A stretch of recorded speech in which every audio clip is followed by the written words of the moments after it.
दोस्तों आज हम समझेंगे ट्रेंड को आइडेंटिफाई कैसे करते हैं। इस मार्केट में कहावत है कि trend is your best friend. तो ट्रेंड आपका सबसे अच्छा दोस्त कैसे है, ये समझने के लिए वीडियो को पूरा देखिए और ध्यान से समझे। दोस्तों अगर आप इस मार्केट में नए हो या पुराने, अगर आप ट्रेडिंग या इन्वेस्टमेंट करना चाहते हो तो आपको मार्केट में ट्रेंड की पहचान करना आना चाहिए। बिना ट्रेंड को पहचाने इस मार्केट में काम करना पॉसिबल ही नहीं है। अगर आप बिना ट्रेंड को आइडेंटिफाई किए इस मार्केट में काम करने लगे तो ये आपके लिए बिल्कुल एक तरह से सट्टा खेलने के बराबर हो जाएगा। दोस्तों आप जिस भी मार्केट में काम करना चाहते हो, चाहे वो शेयर मार्केट हो या कमोडिटी बाजार या फिर दूसरा कोई बाजार, हर एक मार्केट में काम करने से पहले आपको ट्रेंड आइडेंटिफाई करना आना चाहिए। तो ट्रेंड आइडेंटिफाई कैसे करते हैं इसको हम बिल्कुल बेसिक लेवल से देखेंगे, ताकि जो इस मार्केट में नए हैं वो भी बिल्कुल आसानी से समझ जाए कि मार्केट में ट्रेंड आइडेंटिफाई कैसे करते हैं। तो ट्रेंड का मतलब होता है मार्केट की चाल। इसको थोड़ा और डिटेल से समझे तो इसका मतलब है कि मार्केट की चाल किस तरफ जा रही है या फिर किस तरफ जा सकती है। तो ट्रेंड एक्चुअल में 3 टाइप के होते हैं। एक होता है अप ट्रेंड, डाउन ट्रेंड और होता है साइडवेज ट्रेंड। तो पहले हम अप ट्रेंड को समझते हैं। जब मार्केट में कैंडल हायर हाई और हायर लो बनाते हुए लगातार ऊपर की तरफ चलती है तब बाजार में अप ट्रेंड चल रहा है ऐसा कहा जाता है। इस वक्त मार्केट में सप्लाई के मुकाबले डिमांड ज़्यादा होती है, इसलिए बाजार में लगातार तेजी का माहौल बना रहता है। इस वक्त हमें बाजार में बाय करने का सिग्नल मिलता है। और अब समझते हैं डाउन ट्रेंड को। जब बाजार में कैंडल लोअर हाई और लोअर लो बनाते हुए लगातार नीचे की ओर चलती है तब बाजार में डाउन ट्रेंड चल रहा होता है। दोस्तों इस वक्त मार्केट में डिमांड के मुकाबले सप्लाई ज़्यादा होती है, इसलिए मार्केट में लगातार मंदी का माहौल बना रहता है। इस वक्त हमें बाजार में सेल करने के सिग्नल मिलते हैं। अब आखिर में समझते हैं साइडवेज ट्रेंड को। जब बाजार में कैंडल एक सीमित दायरे में हाई और लो बनाते हुए लगातार एक सीमित रेंज में चलती है या कहीं कि एक कंसोलिडेशन पीरियड में चलती है तब बाजार में साइडवेज ट्रेंड चल रहा है ऐसा कहा जाता है।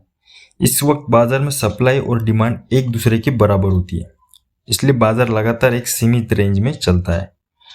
इस वक्त बाजार में ना तो बाय करने का सिग्नल मिलता है और ना ही सेल करने का सिग्नल मिलता है। इस वक्त हमें मार्केट से दूरी बनानी चाहिए।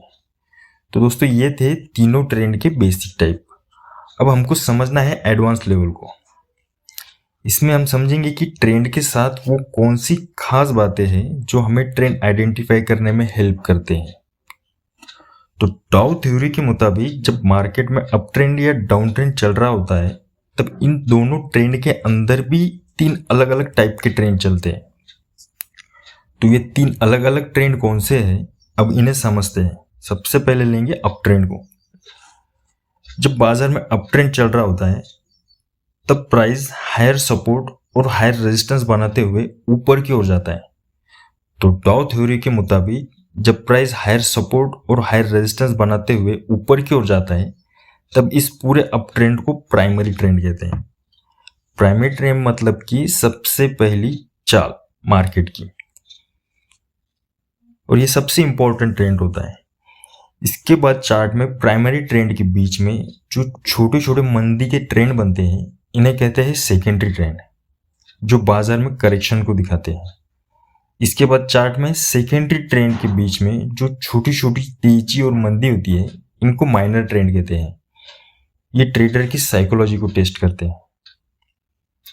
अब आते हैं डाउन ट्रेंड की तरफ। जब मार्केट में डाउन ट्रेंड चल रहा होता है तब प्राइस लोअर सपोर्ट और लोअर रेजिस्टेंस बनाते हुए नीचे की ओर जाता है। तो डाउ थ्योरी के मुताबिक जब प्राइस लोअर सपोर्ट और लोअर रेजिस्टेंस बनाते हुए नीचे की ओर जाता है तब इस पूरे डाउन ट्रेंड को प्राइमरी ट्रेंड कहते हैं। इसके बाद चार्ट में प्राइमरी ट्रेंड के बीच में जो छोटे छोटे तेजी के ट्रेंड बनते हैं इन्हें सेकेंडरी ट्रेंड कहते हैं। ये बाजार में करेक्शन को दिखाते हैं। इसके बाद चार्ट में सेकेंडरी ट्रेंड के बीच में जो छोटी छोटी तेजी और मंदी आती है इन्हें माइनर ट्रेंड कहते हैं। ये भी ट्रेडर की साइकोलॉजी को टेस्ट करते हैं। दोस्तों यहाँ पर मैं आपको ट्रेंड आइडेंटिफाई करने के और 2 तरीके बताऊंगा, और ये दोनों ही तरीके बेस्ट है। आप जिसका चाहे उसका यूज कर सकते हैं। और पहला तरीका है मूविंग एवरेज की मदद से। मूविंग एवरेज की मदद से ट्रेंड आइडेंटिफाई करने के लिए आपको 50 EMA लगाना पड़ेगा।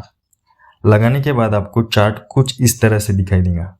आप देख सकते हैं जब प्राइस 50 दिनों की एवरेज से ऊपर जाता है तब हमें ये सिग्नल मिलता है कि बाजार में अप ट्रेंड चल रहा है। इसके उलट 50 दिनों के नीचे आता है तब हमें ये सिग्नल मिलता है कि बाजार में डाउन ट्रेंड चल रहा है। तो दोस्तों ये ट्रेंड आइडेंटिफाई करने का ये तरीका बहुत ही सिंपल और आसान है, आप समझ भी गए होंगे। अब हम समझते हैं ट्रेंड आइडेंटिफाई करने का दूसरा तरीका।